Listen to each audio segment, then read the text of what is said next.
Bismillahirrahmanirrahim. Assalamualaikum warahmatullahi wabarakatuh. Apa kabar adik-adik, siswa, siswi, serta taruna SMK Nasional Depok yang dirahmati Allah Subhanahu wa Ta'ala. Mudah-mudahan kita semua dalam keadaan sehat walafiat. Alhamdulillah, pada hari ini kita akan melaksanakan kegiatan pembelajaran pada mata pelajaran pendidikan agama Islam dan budi pekerti, materi berkenaan tentang penyelenggaraan pengurusan jenazah. Submateri pada pagi hari ini yaitu tentang memandikan dan mengkafani jenazah. Untuk tujuan pembelajaran pada hari ini yaitu yang pertama menjelaskan kewajiban seorang muslim terkait pengurusan jenazah sesuai dengan syariat Islam. Yang kedua, menunjukkan dalil tentang memandikan dan mengkafani jenazah dengan benar. Yang ketiga, menjelaskan ketentuan dan tata cara memandikan dan mengkafani jenazah sesuai dengan syariat Islam. Yang keempat, menyajikan paparan tentang ketentuan dan tata cara memandikan dan mengkafani jenazah sesuai dengan syariat Islam. Dan tujuan pembelajaran yang kelima yaitu siswa dapat mempraktikkan tata cara memandikan dan mengkafani jenazah sesuai dengan syariat Islam. Pengurusan jenazah merupakan kewajiban yang harus dilakukan oleh tiap-tiap muslim, sehingga ketentuan ini ataupun pengurusan jenazah dihukumi sebagai fardhu kifayah. Dalam artian adalah hak kewajiban bagi tiap-tiap muslim di dalam mengurus jenazah saudaranya yang muslim. Akan tetapi kewajiban pengurusan itu menjadi gugur apabila sudah ada sebagian muslim yang lain yang sudah melaksanakan kewajiban di dalam pengurusan jenazah, dari mulai memandikan, mengkafani, mensolatkan sampai dengan menguburkan jenazah. Baik adik-adik, urutan pengurusan jenazah terdiri dari 4. Yang pertama yaitu memandikan jenazah, yang kedua yaitu mengkafani, yang ketiga mensolatkan, dan yang keempat menguburkan jenazah. Pada pertemuan kali ini kita akan bahas 2 submateri. Yang pertama adalah memandikan jenazah. Dalam memandikan jenazah ada syarat wajib memandikan jenazah. Yang pertama syaratnya adalah jenazah atau mayit itu merupakan orang Islam, bukan orang kafir. Yang kedua, didapati tubuhnya sekalipun hanya sebagian daripada tubuhnya.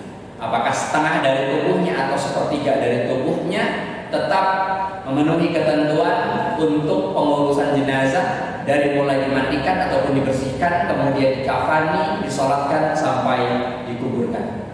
Kemudian yang ketiga, syarat wajibnya yaitu jenazah tersebut bukanlah jenazah yang mati syahid. Karena ketentuan dalam syariat Islam, bagi saudara kita yang wafat dalam keadaan syahid fisabilillah tidak wajib untuk dimandikan. Kemudian selanjutnya yang berhak memandikan jenazah, yang pertama yaitu jenazah laki-laki dimandikan oleh laki-laki. Begitu pula ketika jenazahnya perempuan, maka yang memandikan juga perempuan. Terkecuali bagi muhrimnya, yaitu seorang suami bisa dimandikan oleh istrinya, atau seorang istri bisa dimandikan oleh suaminya.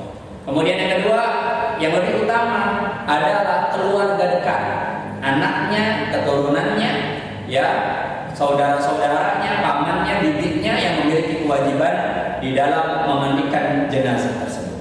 Dan yang ketiga, orang yang memandikan jenazah apabila mendapati cacat tubuh jenazah tidak boleh menceritakannya kepada orang lain.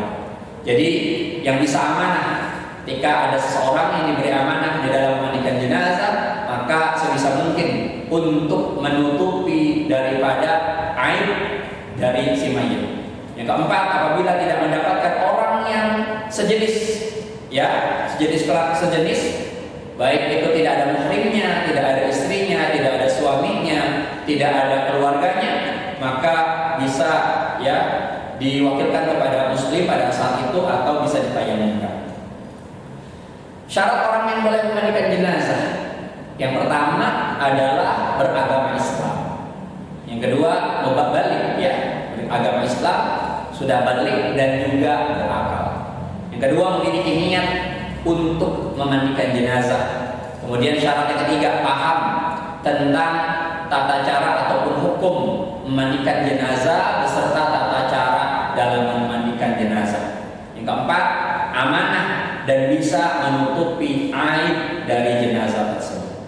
Dalam tata cara memandikan jenazah terdiri dari 11 tahapan. Tahapan yang pertama yaitu meletakkan jenazah dengan posisi kepala agak tinggi dan pastikan orang yang memandikan jenazah menggunakan sarung tangan. Yang kedua, setelah itu ambil kain penutup dari jenazah dan ganti dengan kain basahan agar auratnya tidak terlihat. Yang ketiga, kemudian bersihkan dengan menggosok lembut pada bagian giginya, lubang hidung, lubang telinga, celah ketiaknya, celah jari tangannya, dan juga kaki serta rambutnya. Kemudian yang keempat yaitu bersihkan kotoran jenazah, baik yang keluar dari depan maupun dari belakang, ya, dari duburnya maupun dari kubulnya, terlebih dahulu dengan cara menekan perutnya perlahan-lahan supaya kotoran yang berada di dalam perutnya keluar. Kemudian yang kelima, siram atau bersihkan seluruh anggota tubuh jenazah dengan air sabun, lalu dilanjutkan menyiram dengan air bersih, ya, kemudian siram dari mulai bagian kanan sampai dengan bagian kiri jenazah, diulang sebanyak 3 kali. Kemudian tata cara memandikan jenazah yang keenam yaitu memiringkan jenazah ke kiri, basuh bagian lambung kanan sebelah belakang dan sebaliknya. Yang ketujuh, bilas lagi dengan air bersih dari kepala hingga ujung kaki dan siram dengan air kapur barus. Yang kedelapan, jenazah kemudian diwudukkan seperti wuduknya kita ketika ingin melaksanakan sholat.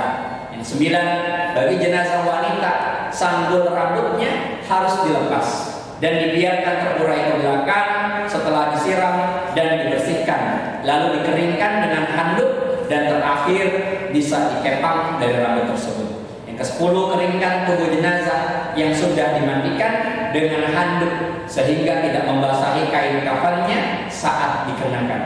Yang terakhir, yang ke-11, selesai memandikan jenazah, berilah wangi-wangian yang tidak mengandung alkohol sebelum dikafani. Biasanya kita menyiram tubuh jenazah tersebut dengan air yang bercampur dengan kapur barus.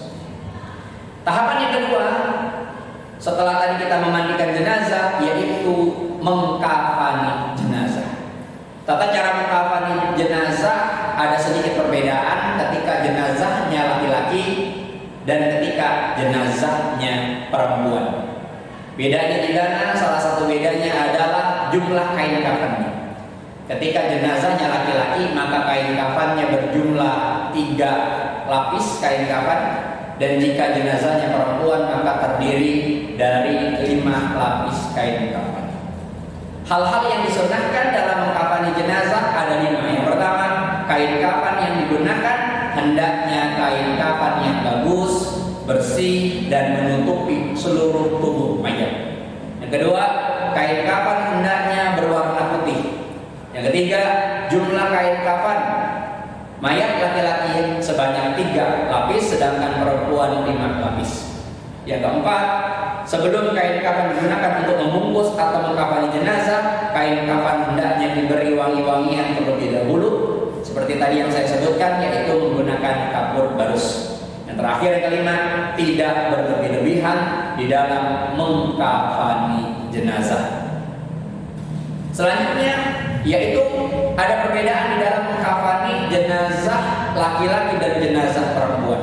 Ketika jenazahnya laki-laki, tahapannya ada 5. Yang pertama, siapkan tali-tali pengikat kafan secukupnya. Kemudian letakkan secara vertikal tepat di bawah kain kafan yang akan menjadi lapis pertama.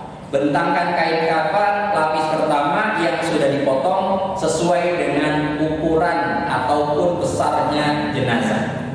Yang kedua, langkah berikutnya, beri wangi-wangian pada bagian kain kafan lapis pertama. Setelah itu bentangkan kain kafan lapis kedua yang sudah dipotong sesuai ukuran jenazah, beri wangi-wangian pada kain kafannya lapis kedua. Kemudian yang ketiga, setelah itu bentangkan kain kafan lapis ketiga yang sudah dipotong sesuai ukuran jenazah, beri wangi-wangian kembali pada kain kafan di lapis yang ketiga. Kemudian letakkan jenazah pada posisi tengah-tengah dari kain kafan tersebut. Yang keempat, tutup dengan kain lapis ketiga yang tadi kita sudah sebutkan, ya, dari sisi kanan terlebih dahulu. Kemudian dari sisi kanan ke kiri, kemudian ditutup dengan kain kafan lapis kedua dari sisi bagian kanan, kemudian kain kafan dari sisi kanan ke kiri. Kemudian yang terakhir, yang kelima, selanjutnya tutup dengan kain lapis pertama dari sisi kiri ke kanan, kemudian kain dari sisi kanan ke kiri, dan ikat dengan tali pengikat yang telah disediakan. Nah, begitu juga dengan tata cara mengkafani jenazah perempuan, hampir sama dengan cara mengkafaninya, hanya perbedaannya itu, ya, di jenazah perempuan itu ditambah dengan sarung tepat pada badan antara pusat dan kedua lutut.